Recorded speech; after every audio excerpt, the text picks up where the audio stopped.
who now launches the counter-attack. Keegan Dolly makes the sprint. The ball is spaced out here to Tabiso Kutumela. Tries to cross the ball in. Joe Mutakubwa goes in. Well, he's left wandering about, and Ludlu will attempt to fashion out the charge! And he sinks the Cranes! The Beto has done it! The Mini Cooper has put the Cranes to the sword! And so looks like it has truly exuded them. Another look at how that goal did come about. Joe Mutakubwa going walkers about. Keegan Dolly smart enough to draw him out.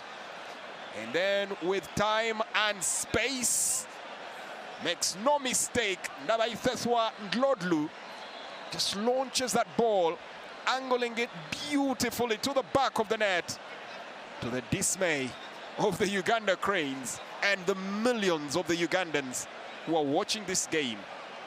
Close, but not quite. South Africa 3,